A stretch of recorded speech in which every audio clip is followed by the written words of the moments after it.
Hello, my friends. Hello, and welcome back to another episode of Guardians Daily. Excited to have you tuning in. Finally got a nice win yesterday. We're going to hop into all that and much more heading into the weekend. But first, as always, we're sponsored by FanArch. Want to give a shout out to them, the FanArch Network. And yeah, happy to have you tuning in. Much needed win for your Cleveland Guardians yesterday. Really a series where they could have had a lot more success and could be riding a lot higher heading into the off day today.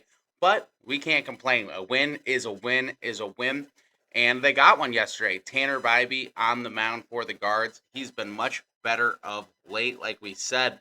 And that continued yesterday. Really, the starting pitching deserves a lot of credit, and even the bullpen. To throw everyone credit this week against the White Sox, a lot of good appearances. Obviously, Cade Smith, not so much yesterday. Got to 2 outs. Looks like he's in line for a save. Then back-to-back solo shots to tie the game in the ninth. And you're thinking, here we go again. They're gonna blow another one, but not the case. Thankfully, as they in the 10th, Cleo Watson again got his third RBI of the game. A big game and a big series for the guy who just made his debut last weekend, Cleo Watson. So lots to like from him. And overall, I feel like you got to lean on the positives more than the negatives coming out of this. And I think there's a lot you can talk about that you really learned from this series. A lot of interesting things in terms of, hey, this is the first time we got to see these guys. We haven't played the White Sox all season. They're going to be the team we're battling all summer, so there's a lot to learn from this, a lot to gain for both teams. You got to learn a lot about the pitching staffs, a lot about how hitters like to work their way in the box, how they approach things. So, really kind of a feeling out process. Obviously, if you ask me, they really should have at least at minimum got 2 out of 3. Got to find a way to get that first game, when you had the lead going into the ninth with your closer. But obviously, they asked a lot of Cade this week in this series, and probably not his best series, not one he'll like to forget. But overall, not too much concern with Cade Smith. I still think he's the best closer in the American League right now. So a lot to like from that, and really a lot to learn, like we talked about. But really, one thing we do need to talk about is Cleo Watson, because he is the story of the series. A ton of RBIs, 6 RBIs in the series versus the White Sox, a guy who hadn't even had a hit in his career coming into the week in Chicago. And that's the kind of thing you're going to need. He's the guy they called up last weekend because of the injuries and because of the opportunities and the at bats available in the outfield. And look at who everyone else. You needed someone to step up. And Cleo Watson did that against the White Sox. Obviously, got his first big league homer the other night as well, and really showed that he can be an option for us at the plate and a guy that we might need down the stretch, especially a guy we're going to need coming into this homestand as we head into things, with all these injuries, without Martinez, without DeLauder.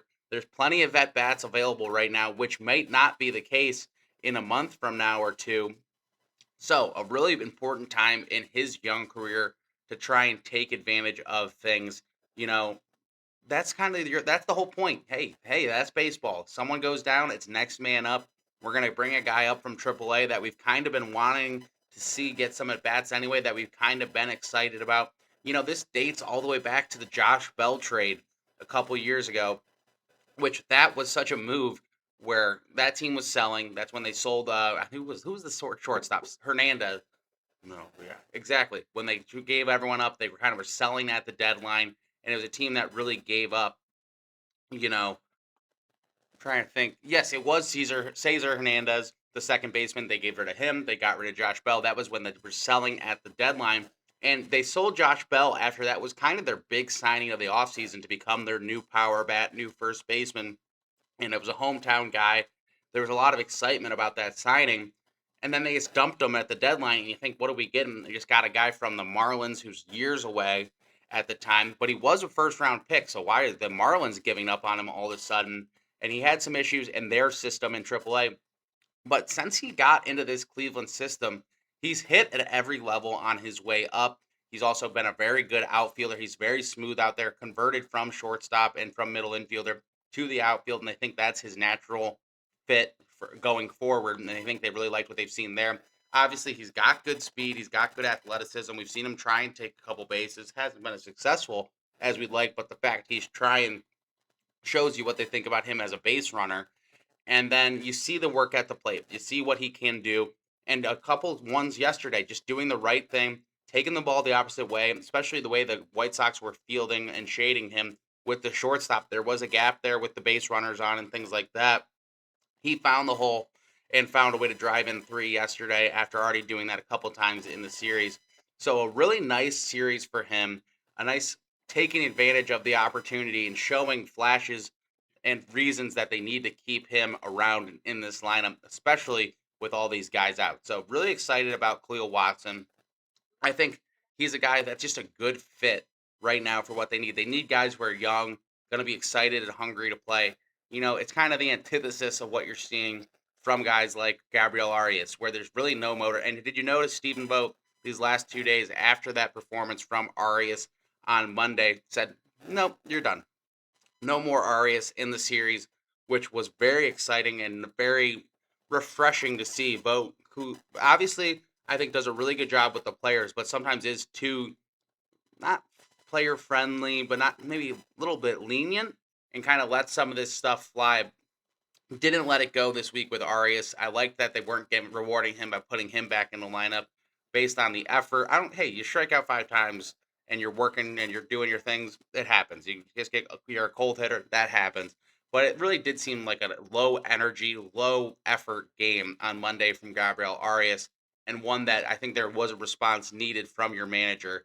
And I think we saw that in these last two when he put out the lineup card, and the fact that a guy who had been pretty much playing every game isn't.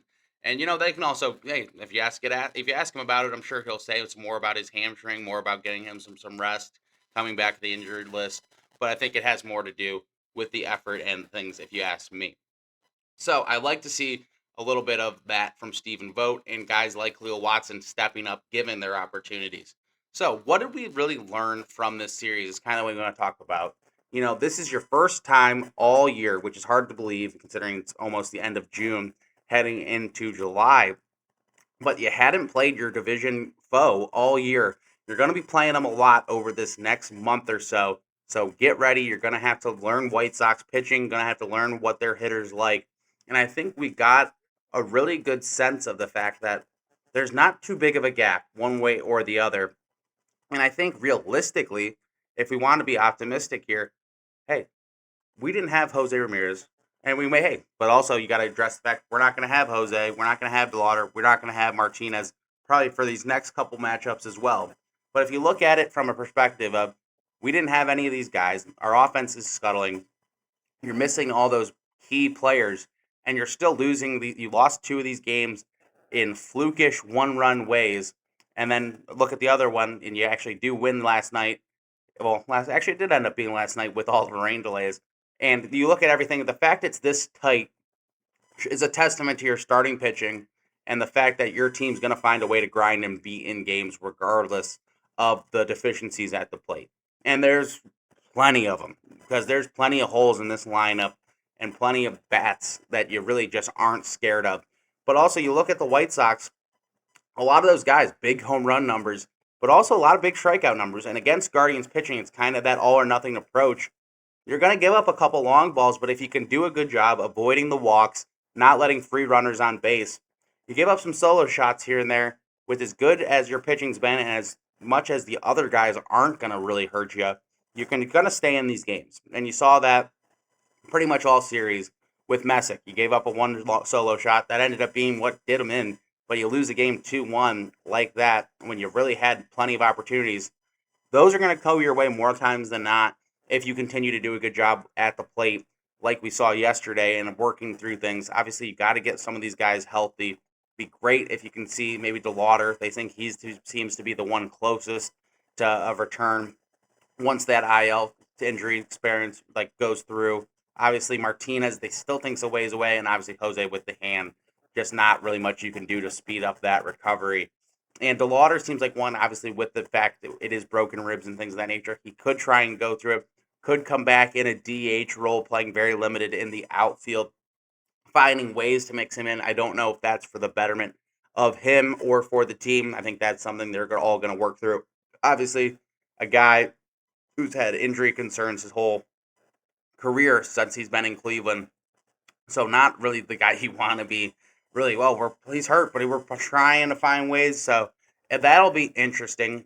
I don't know if how soon any of those conversations are from taking place, but definitely maybe towards the end of the homestand. Obviously, we're gonna be much needed. Gonna get some games at Progressive Field here coming up, starting this weekend. So looking forward to that.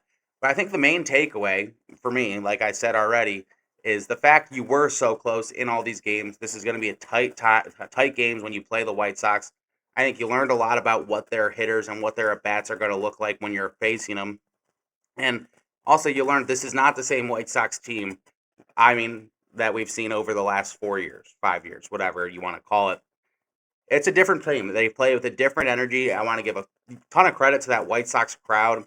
All series, they showed up. They know what this series was all about, and they know that the big bad Guardians who won this division a bunch over the last decade, they're coming to town, and they showed up. So credit to them. And like I've said on this show before, a team like the White Sox, when you've had such struggles, when you've been so down for the past years, when you start to show glimpses of hope and some youth and some excitement, that's gonna rally a fan base. Obviously, Chicago's a big city. There's gonna be crowds turning out because people are desperate for any of the good stuff you get. It's like when there's some little glimmer of hope, you can really get a crowd and a fan base that's in the middle of the summer juiced and excited to come to the ballpark when you're coming off of such dark times. The bar becomes a lot lower. And that's not even a shot at where the White Sox are now because they are playing some really good baseball.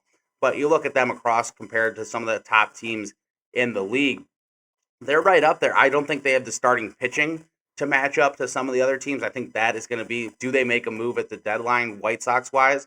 Do they go out and get another arm? I think they need to. But also, you're in a weird spot. Do you go sell now? Do they have, because they have so many young players?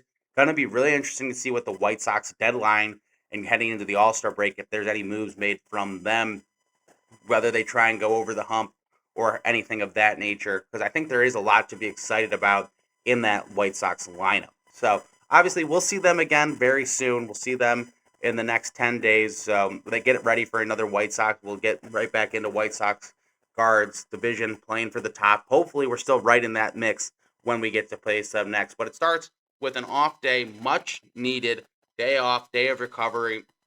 Give the bullpen a day of rest. Give some of these bats who really aren't used to playing every day a little bit extra rest. And then the Mariners come to town this weekend. So much needed day off for your Cleveland Guardians. We'll get into all that stuff.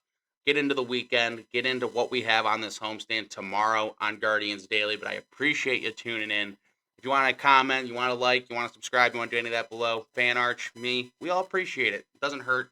And if you have any other questions or comments, drop them down there as well. We'll cover a whole weekend series this weekend. Want me to say weekend again? We'll cover everything for the weekends at Progressive Field. Should be a nice time at the ballpark. And then heading into next week, we got 4th of July with stuff. There's going to be a lot of fun activities at Progressive Field coming up. So we're going to leave it there. I appreciate it. We'll see you next time on Guardians Daily.